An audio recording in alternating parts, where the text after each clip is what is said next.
नमस्कार। आप सब सुन रहे हैं सावन के पावन महीने में शिव जी की अनुपम कथाएं शिव पुराण से।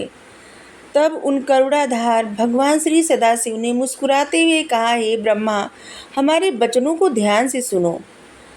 तुम लोगों ने मोह में फंसकर परस्पर युद्ध किया, परंतु हमने तुम्हें अपने भक्त बनाने के लिए तुमको जानबूझकर लड़ने नहीं दिया और अपनी ज्योति को प्रकट करके अपना परिचय दिया, परंतु तुम लोग नहीं जान सके। इसके पश्चात हमने लिंग स्वरूप में प्रकट होकर तुम लोगों को दर्शन दिए, तब तुमने हमें पहचाना। अब तुम अहंकार व अपेक्षा को त्याग कर वह कार्य करो जिसके करने के लिए तुम लोगों को दर्शन दिए। ऐसा कहकर उन करुणाधर महेश ने अपनी श्वास द्वारा मुझे और भगवान श्री विष्णु को वेदों का ज्ञान प्रदान किया। 5 मंत्र ऐसे बताए जिनमें की समस्त विद्याएं विद्यमान हैं। पहले हमें पुराणों की शिक्षा दी गई जिसके अक्षर वेद कहे जाते हैं। इसके पश्चात उन्होंने वेदों की माता गायत्री की व्याख्या की जिसमें 24 अक्षर वेद कहे जाते हैं।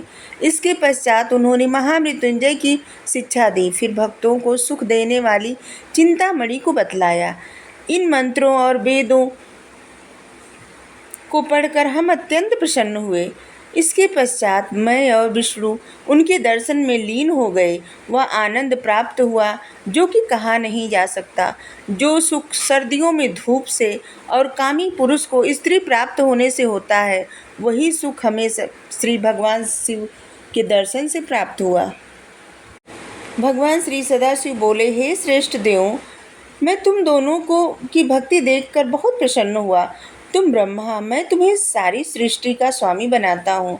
तुम प्राणियों की सृष्टि करो, और हे विष्णु, तुम सृष्टि का पालन करो और वेदों को देखकर मुझे पहचानो और उचित रीति से अपने अपने काम को करो।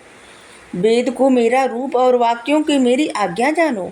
भगवान श्री सदाशिव की बात सुनकर हम लोगों ने कहा, हे प्रभु, आप संसार में अवतार धारण करके हमारी सहायता करें, हमें पूजन इत्यादि की विधि बताएं। हम लोगों की प्रार्थना सुनकर भगवान सदाशिव ने प्रसन्न होकर कहा, हर प्रकार की चिंता को त्याग कर तुम स्वयं सुख भोगते हुए संसार को सुखी बनाओ। तुमने मेरा जो स्वरूप देखा है उसकी पूजा करो, उससे तुमको सुख की प्राप्ति होगी।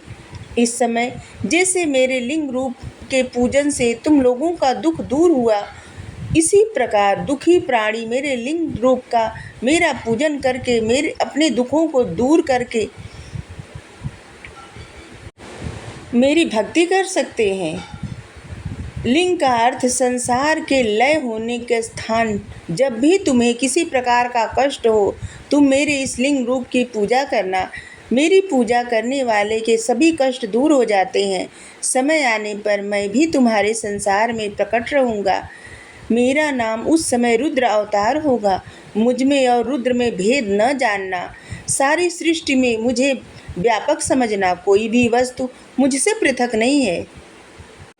इसके पश्चात भगवान श्री सदाशिव ने उस गुप्त भेद को भी हम पर प्रकट कर दिया जो कि वेदों में भी नहीं मिलता। उन्होंने कहा, मैं सनातन शिव रूप मूलभूत सत्य ज्ञान और अनंत हूँ।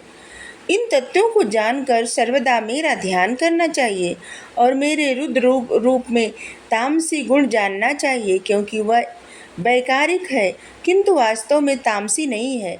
अतः हे ब्राह्मण, अब तुम सृष्टि के कर्ता बनो और भगवान श्री विष्णु सृष्टि के पालक बने। मेरा रुद्र अंश जो है वह सृष्टि का लय करने वाला होगा। यह जो उमा नाम वाली परमेश्वरी प्रकृति है, उसी की शक्ति भगवान श्री विष्णु की लक्ष्मी ब्रह्मा को वाग्देवी अर्थात सरस्वती के रूप में प्राप्त होंगी। उमा स्वयं प्रकट होकर महादेव को अपनाएंगी। तीनों देव अपनी शक्तियों सहित मेरा पूजन करेंगे। मैं सबको चिंताओं से मुक्त कर दूंगा। अब तुम इन तीनों देवताओं के आयुर्बल को सुन लो। ब्रह्मा का दिन 4000 युग का होता है। इसी क्रम को रात को भी जानो। 30 दिन का 1 महीना और 12 महीने का 1 वर्ष होता है। इस प्रमाण से ब्रह्मा जी की आयु 100 वर्ष की होती है और श्री ब्रह्मा जी का 1 वर्ष भगवान श्री विष्णु का 1 दिन कहलाएगा। वह भी इसी प्रमाण में 100 वर्ष तक जिएंगे तथा विष्णु का 1 वर्ष रुद्र के 1 दिन के बराबर होगा और इसी क्रम में वो भी 1 वर्ष तक स्थित रहेंगे। तब मेरे भगवान के उच्चारण से निश्वास अर्थात भीतर बाहर श्वास लेने की संख्या नहीं है। इसी कारण शिव का उत्थान अक्षय है। ऐसा कहकर भगवान श्री सदाशिव ने हमारे सिरों पर हाथ फेरा और अंतर्ध्यान हो गए। तो आज के लिए इतना ही। Thank you. राधे राधे।